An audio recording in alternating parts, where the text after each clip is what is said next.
ja 3 robotit ühe asemel ründavad ühte väikest Schopenhauerit, millel on küll võimas relv, aga vaatame. See näeb välja nagu Taaveti ja Koljati võitlus, kus hästi palju väikeseid robotid ründavad üht suurt. McQueeni üks robot on väike sinine Sally, ilus rünnak Schopenhaueri poolt. Tundub, et McQueeni kõige suurem robot sai natukene viga, üks ratas nagu enam ei tööta ja Schopenhauer üritab seda olukorda ära kasutada, et ta veel rünnata.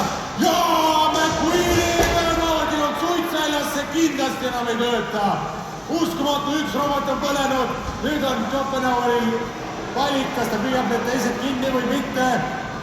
Aga nüüd on Schopenhauer immobiliseeritud korraks ja jälle saab liikuda.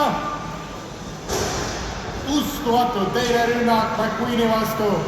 Nii, vaatame, mida Schopenhauer edasi teeb, keda ta otsustab rünnata, kas seda väikest kolmnurka Sallit. Tal on jäänud 55 sekundit seda otsustada, mis on tema strateegia nüüd siin mitme väikese roboti vastu võideldes. Ta on Salli otsas kinni, mis saab?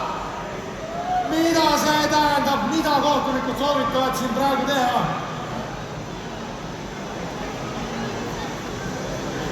Ja robotid on kinni. Salli ei saa alt ära tulla. Proovivad, aga see ei õnnestu. Schopenhaueri relv töötab täiskiirusel, 30 sekundit on jäänud. Kohtunikud arutavad, mis saab. Keegi ei tea mitte midagi, mis saab. Ja jälle liiguvad.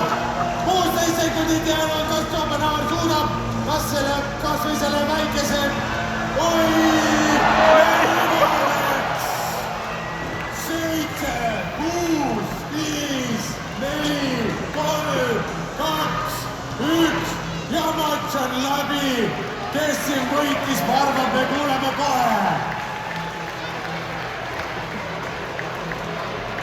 Tänase päeva hetkel kõige kaunima kaose võidab Schopenhauer. Palju õnne, Schopenhauer, sa lõid 2